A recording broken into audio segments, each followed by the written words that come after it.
अगर आप video game या फिर अपने फ़ोन में ही गेम्स काफ़ी ज़्यादा खेलते हैं, तो आपको भी गेमर्स थंब की दिक्कत हो सकती है। आज की इस वीडियो में हम गेमर्स थंब के बारे में ही बात करेंगे। इसमें जानेंगे इसके कॉजेज़, सिम्पटम्स और साथ ही इसके ट्रीटमेंट के बारे में।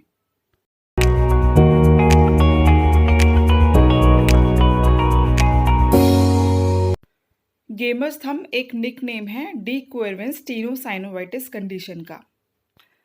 ये एक ऐसी कंडीशन है जिसमें उन टेंडेंस में सूजन हो जाती है जो अंगूठे का मूवमेंट करवाते हैं। टेंडेंस बेसिकली वो कनेक्टिव टिश्यूज होते हैं जो मसल को बोन से जोड़ते हैं। और इस कंडीशन में जो टेंडेंस इन्वॉल्व होते हैं वो है एक्सटेंसर पॉलिसिस ब्रेविस और एब्डक्टर पॉलिसिस लॉन्गस मसल का टेंडन। इसमें एक्सटेंसर पॉलिसिस ब्रेविस मसल का काम होता है मुड़े हुए अंगूठे को मुट्ठी खोलने पर सीधा करना, और एब्डक्टर पॉलिसिस लॉन्गस मसल का काम होता है अंगूठे को हथेली से दूर खींचना। अंगूठे के ये दोनों ही मोशंस गेमिंग कंसोल में बहुत ही ज़्यादा बार यूज़ होते हैं और बार बार यूज़ होने से थंब के टेंडेंस पर रिपीटेटिव स्ट्रेन पड़ने लगता है और फिर इसी कारण से दर्द और सूजन की शिकायत भी शुरू होने लगती है। देखा जाए तो वैसे केवल गेमिंग से ही नहीं बल्कि स्मार्टफोन पर टेक्स्ट मैसेज टाइप करने से और बार बार मोबाइल फ़ोन्स की स्क्रीन को स्क्रॉल करने से भी ये समस्या शुरू हो जाती है। और केवल यही नहीं, रिपीटेटिव स्ट्रेन एक्टिविटीज़ की और भी दिक्कतें इस कंडीशन के साथ शुरू हो सकती हैं, जैसे carpal tunnel syndrome, trigger finger और टेनिस एल्बो। इस कंडीशन को आप सिम्टम्स आने पर खुद से भी बड़ी आसानी से डायग्नोज कर सकते हैं। इसके लिए फिंकल स्टेन टेस्ट आपको करना होता है।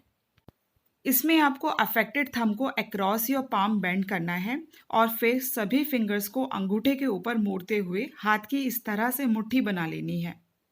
ऐसा करने से अंगूठे के टेंडेंस स्ट्रेच होने लगेंगे। थोड़ा सा और स्ट्रेच बढ़ाने के लिए कलाई को इस तरह से नीचे की ओर ले जाना शुरू करिए। ऐसा करते ही अगर अंगूठे के साइड में दर्द होना स्टार्ट हो जाता है तो इसका मतलब है कि ये टेस्ट आपके लिए पॉजिटिव है, यानी आपको डी क्वेरवेंस टेनोसाइनोवाइटिस की कंडीशन है।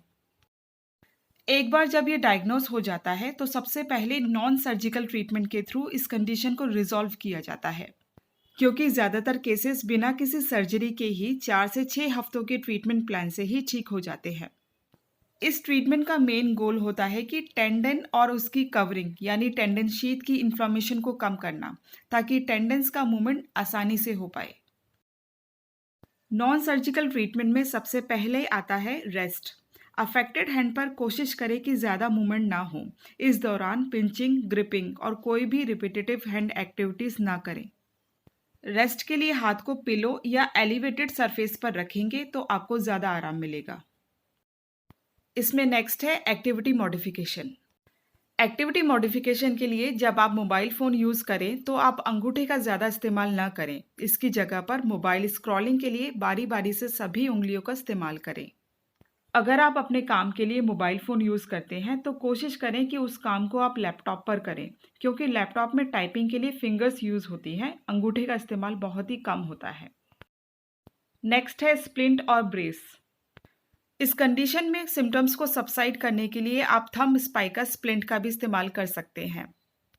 ये इसलिए पहनना ज़रूरी होता है ताकि थंब जॉइंट पर मूवमेंट ना हो पाए, एब्डक्टर पॉलिसिस लॉन्गस और एक्सटेंसर पॉलिसिस ब्रेविस टेंडन को रेस्ट मिल पाए और टेंडन फाइबर्स की हीलिंग हो पाए।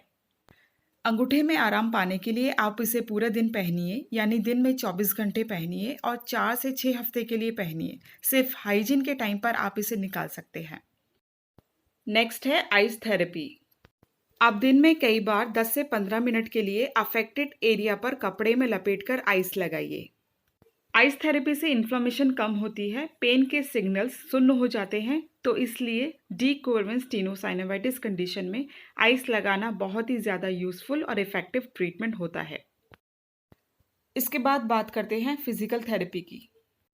अगर आप इस कंडीशन के लिए क्लिनिक में जाकर फिजियोथेरेपी ट्रीटमेंट लेते हैं तो वहाँ थेरेपेटिक अल्ट्रासाउंड, मसाज और कुछ सेट ऑफ एक्सरसाइजेस से दर्द को कम किया जाता है। इसके अलावा इस कंडीशन के लिए कुछ इफ़ेक्टिव होम एक्सरसाइजेस भी होती हैं जिन्हें आप घर पर ही खुद से कर सकते हैं। इन एक्सरसाइजेस को आप मेरी नेक्स्ट अपकमिंग वीडियो में देख पाएंगे। नॉन सर्जिकल ट्रीटमेंट में नेक्स्ट ऑप्शन है स्टेरॉयड इंजेक्शंस का। अगर 4 से 6 हफ्तों के बाद रेस्टिंग से, एक्टिविटी मॉडिफिकेशन से, स्प्लिंटिंग से, आइसिंग और फिजिकल थेरेपी लेने से भी आपका दर्द और इन्फ्लेमेशन ठीक नहीं होती है, तो आपके पास नॉन सर्जिकल ट्रीटमेंट में एक और ऑप्शन होता है स्टेरॉयड इंजेक्शंस का।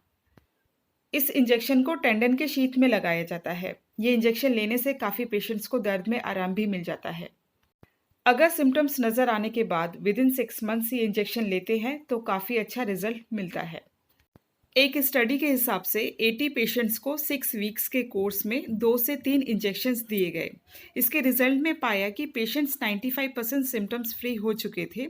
इसी के साथ कुछ पेशेंट्स को शॉर्ट टर्म रिएक्शंस और साइड इफ़ेक्ट्स भी हुए थे, जैसे कॉर्टिसोन फ्लेयर। इसका मतलब है कि इंजेक्टेड पार्ट पर इंटेंस पेन होना। ये दर्द 2 से 3 दिन तक रहता है और फिर यूजुअली ठीक हो जाता है। ये इंजेक्शन लेने के लिए आप ऑर्थोपेडिक डॉक्टर से ज़रूर कंसल्ट करें। अब आते हैं लास्ट ऑप्शन यानी सर्जिकल ट्रीटमेंट। इस सर्जिकल ट्रीटमेंट के लिए आप तभी जाइए जब सभी नॉन सर्जिकल ट्रीटमेंट ऑप्शन आजमाने के बाद भी कोई खास फ़ायदा नहीं मिलता है। इसमें सर्जरी करवाने के बाद 1 से 2 हफ्ते के लिए ऑपरेटेड पार्ट को पूरा रेस्ट देना होता है, जब तक कि पूरे स्टिचेस डिसॉल्व नहीं होते हैं।